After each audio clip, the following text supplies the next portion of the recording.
Pourquoi toutes les crises immobilières semblent surprendre tout le monde, même lorsque des signes clignotent devant tous? Et le plus curieux, presque personne ne perçoit le schéma avant qu'il ne soit trop tard. Dans cette vidéo, vous découvrirez le schéma invisible qui précède toutes les grandes crises immobilières, et je vais vous le montrer avec des données réelles de 1980, 2008 et 2022. Toute crise immobilière naît, sans exception, d'un déséquilibre entre trois piliers fondamentaux, les taux d'intérêt, le revenu et la confiance. Lorsque ces trois facteurs évoluent dans la mauvaise direction en même temps, le tableau se transforme et ce qui semblait stable commence à s'effondrer. Comprendre comment cela se produit est la clé pour voir ce qui précède la chute. Et ici commence le premier domino, les taux d'intérêt. Lorsqu'ils baissent, il semble que tout devienne facile, crédit à bon marché, mensualité légère. Mais est-ce vraiment une bonne nouvelle? Le crédit devient abordable, les mensualités s'intègrent dans le budget, la demande explose. Mais lorsque les banques centrales actionnent le levier et commencent à augmenter les taux d'intérêt, le château commence à trembler. C'est exactement ce qui s'est passé en Europe entre 2020 et 2024. Pour contenir l'inflation, la BCE a fait grimper le taux directeur de -5% à 4,5% en moins de 2 ans. Cela a conduit le coût moyen d'un prêt immobilier à passer de 1,3% par an à plus de 4%. Cela semble peu, mais dans une simulation réelle, cela signifie que le même bien peut coûter jusqu'à 30% de plus par mois en mensualité. Et cela, inévitablement, éloigne les acheteurs. Et voici la pièce la plus traîtresse du puzzle, le revenu ne suit pas. Vous travaillez, le salaire augmente sur le papier, mais vous sentez que l'argent disparaît sur le marché. L'inflation dans les pays européens a érodé le pouvoir d'achat silencieusement. Même si les salaires nominaux augmentent dans certains secteurs, le coût de la vie a augmenté plus rapidement. Énergie, aliments, assurance. Au final, le revenu disponible pour le logement a diminué. En 2023, une étude de Destati a montré qu'ajusté pour l'inflation, le revenu net moyen du citoyen avait diminué pour la deuxième année consécutive. Résultat, moins de place dans le budget pour assumer des dettes à long terme. La troisième pièce de ce puzzle est la confiance des consommateurs. Elle est généralement la dernière à chuter, mais lorsqu'elle chute, cela affecte tout. Même avec le chômage maîtrisé, 2022 a été marqué par un sentiment d'insécurité économique généralisé. La guerre en Ukraine, la volatilité du marché énergétique et la peur d'une récession ont conduit de nombreux individus à reporter des décisions importantes, comme l'achat d'un bien immobilier. Le sentiment change avant que les données n'apparaissent sur les graphiques. Lorsque les gens commencent à dire « mieux vaut attendre », le cycle est déjà inversé. Mais le plus dangereux est lorsque ces trois facteurs se combinent silencieusement. Au début, personne ne s'en rend compte. Les taux d'intérêt commencent à augmenter, mais les journaux parlent encore des ébullitions du marché. L'inflation ronge le salaire, mais les données arrivent avec retard. La confiance diminue, mais le prix des biens immobiliers continue d'augmenter par inertie.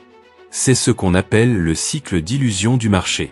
Tout semble stable, jusqu'à ce que l'acheteur disparaisse et le vendeur se désespère. Cette illusion de sécurité est, historiquement, l'étape la plus dangereuse. Dans toutes les grandes crises, c'est à ce moment que les investisseurs se sont sentis les plus confiants.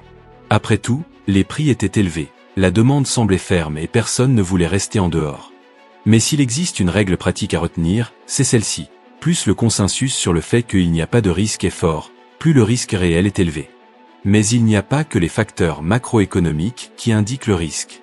Il existe des chiffres internes du marché qui clignotent comme des feux d'urgence et qui sont souvent ignorés. Si les facteurs macroéconomiques indiquent la direction, ce sont les indicateurs techniques qui montrent l'intensité du risque.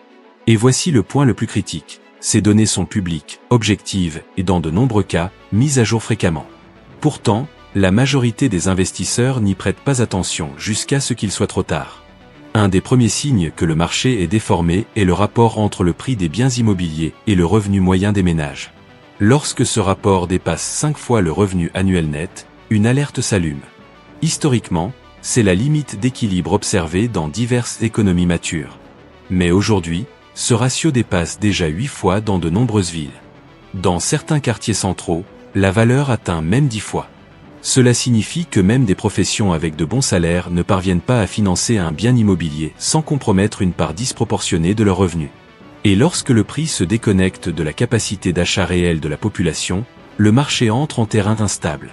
Un autre indicateur crucial, souvent négligé, est le coût du service de la dette, c'est-à-dire combien du budget mensuel est nécessaire pour payer la mensualité du prêt. Ici, il y a une règle simple et puissante. Chaque baisse d'1% des taux d'intérêt augmente le pouvoir d'achat d'environ 10%. Et l'inverse est également vrai. Lorsque les taux d'intérêt augmentent, la mensualité augmente, le revenu disponible diminue et la demande de biens immobiliers s'effondre. Entre 2020 et 2023, par exemple, le coût moyen de financement dans la zone euro a pratiquement triplé. De nombreux acheteurs ont tout simplement disparu du marché, non pas parce qu'ils ne voulaient pas acheter, mais parce qu'ils ne pouvaient plus se permettre de payer les mensualités. Maintenant, ajoutez à cela la croissance des prix au-dessus de l'inflation et des revenus. Au cours des 5 dernières années, dans diverses capitales européennes, les biens immobiliers ont pris de la valeur à des taux à 2 chiffres par an, tandis que les salaires sont restés pratiquement stables, ajustés à l'inflation. Cet écart est classique. Cela a été le cas avant l'éclatement de la bulle en 2007 aux États-Unis. Cela a été le cas en Espagne entre 2004 et 2008. Et cela se répète maintenant, avec des nuances différentes, mais avec la même logique. Et il existe un indicateur encore plus direct, qui combine tout cela, le taux d'effort immobilier. Il montre le pourcentage du revenu net engagé dans le logement. L'idéal, jusqu'à 30%. Au-delà de cela, les familles commencent à sacrifier d'autres domaines du budget, santé, éducation, alimentation. Aujourd'hui, dans de nombreuses régions, de nouveaux contrats de financement dépassent déjà 40% même avec des subventions gouvernementales. Lorsque la propriété commence à rivaliser avec les besoins fondamentaux du quotidien, le système est surchargé. Ces données ne mentent pas. Elles chuchotent avant de crier, et ceux qui sauront les écouter en premier jouent le jeu des requins. Mais même si les chiffres sont clairs, le plus grand danger est presque toujours caché là où on s'y attend le moins, à l'intérieur même du système financier.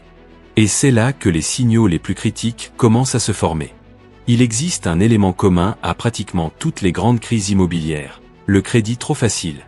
Lorsque les banques assouplissent leurs critères de concession et commencent à offrir des financements à ceux qui ne devraient pas contracter de dette, l'étincelle se forme. Et, contrairement à ce que beaucoup pensent, ce risque ne fait pas partie du passé. Il continue d'émerger, sous de nouvelles formes, dans différentes parties de l'Europe. Au Portugal, par exemple, durant les années précédentes 2022, le nombre de financements avec un apport minimum et des délais extrêmement longs a augmenté, certains atteignant 40 ans. En Irlande, les produits avec des taux d'intérêt variables sont redevenus populaires entre 2020 et 2023, avec des taux d'introduction attrayants masquant le risque réel. Le problème est que, lorsque les mensualités commencent à augmenter, l'impact sur le budget familial est immédiat et souvent dévastateur. C'est le piège mortel du marché. Vous pensez pouvoir payer, mais le marché sait que vous ne le pouvez pas. Dans un environnement à faible taux d'intérêt, la dette semble légère. La mensualité est abordable, le bien immobilier semble à portée de main. Mais cette impression est trompeuse. Des produits comme les hypothèques à taux ajustables ou les financements avec période initiale de grâce créent une fausse impression de sécurité. Ce qui semble être une bonne affaire aujourd'hui peut devenir insoutenable dans 2 ou 3 ans.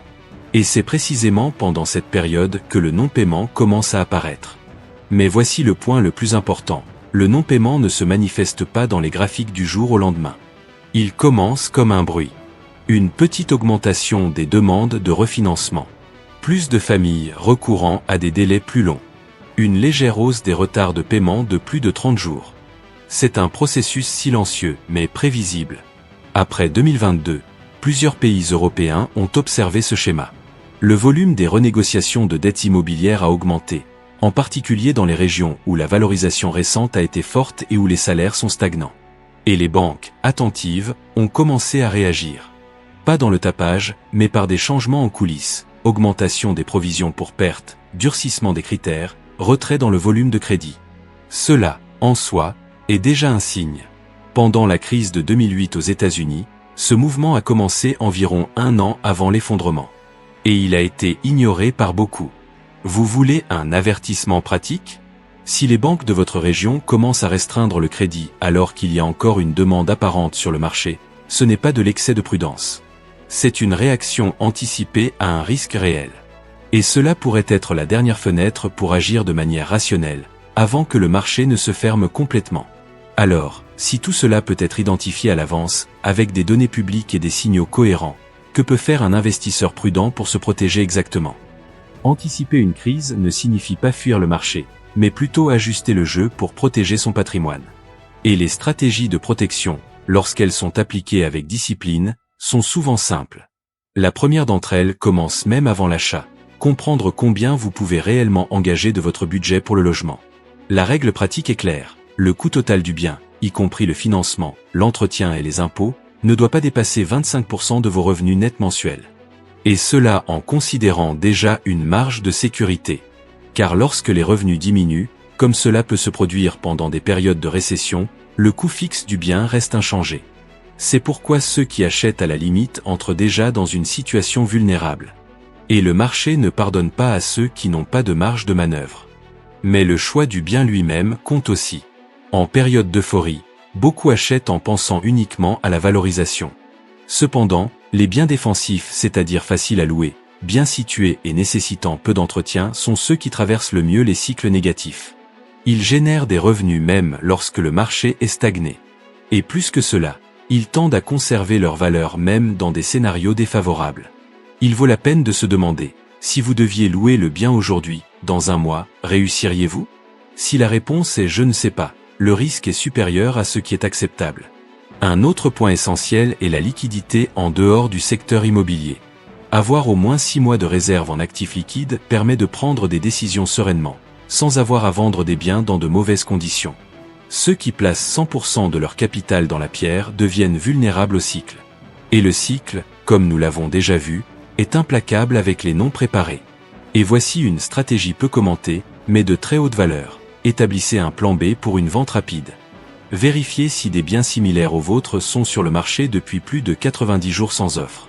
Cela indique une faible liquidité et peut anticiper des difficultés en cas de besoin de vente. Savoir combien de réductions serait nécessaire pour vendre rapidement, dans n'importe quel scénario, est l'une des protections les plus intelligentes qu'un investisseur puisse avoir. C'est comme porter un parachute que vous espérez ne jamais utiliser, mais qui peut être décisif dans un moment de panique. Maintenant, peut-être vous demandez-vous, est-il déjà trop tard? Rassurez-vous, il existe encore des manœuvres stratégiques et je vais vous montrer les plus intelligentes. Si vous constatez déjà que le marché est excessivement tendu, c'est le moment d'agir avec sang-froid. Car c'est précisément dans cette phase finale de hausse que de nombreux investisseurs commettent les erreurs les plus coûteuses, entrant alors qu'ils devraient se retirer, ou conservant des actifs qui n'ont plus de sens à maintenir. La première mesure est simple, mais puissante. Commencez à préparer du capital pour les opportunités à venir. Cela peut prendre des mois. Cela peut prendre des années. Mais lors de toute correction immobilière sérieuse, les actifs les plus solides réapparaissent sur le marché avec des remises significatives. Ceux qui ont de la liquidité à ces moments-là achètent avec pouvoir et avec choix. C'est l'opposé de ceux qui entrent au sommet par impulsion, sans marge et sans contrôle. Ensuite, examinez attentivement la concentration de votre portefeuille. Les biens immobiliers ont tendance à paraître trop sûrs, et c'est pourquoi de nombreux investisseurs finissent par être trop exposés. Évaluez si vous n'avez pas trop de capital immobilisé dans des actifs peu liquides. Rebalancer en utilisant des ETF peut aider à maintenir une exposition au secteur sans renoncer à la flexibilité. Cela est particulièrement important dans des pays où le système fiscal est plus favorable à la diversification via des fonds. Enfin, affinez votre capacité à négocier. Car même s'il est nécessaire de vendre un bien immobilier, celui qui maîtrise les bonnes techniques sait comment conduire le processus avec plus de contrôle. Dans toute négociation, celui qui a le moins besoin d'argent a toujours l'avantage. Savoir comment présenter le bien, comment structurer la proposition et comment gérer les contre-offres peut faire la différence entre une perte et un bon résultat, même sur un marché défavorable. Les investisseurs rationnels prospèrent en agissant avant la foule, et non après que les prix se soient déjà effondrés. Aujourd'hui, vous avez appris à identifier les signes qui précèdent une crise immobilière. Dites-moi, aviez-vous déjà remarqué ces signes d'une possible crise immobilière? Laissez vos commentaires. Et si vous souhaitez protéger votre patrimoine sur la base de données et non de gros titres, inscrivez-vous maintenant à la chaîne pour recevoir les prochaines vidéos. Nous nous retrouvons dans la prochaine vidéo.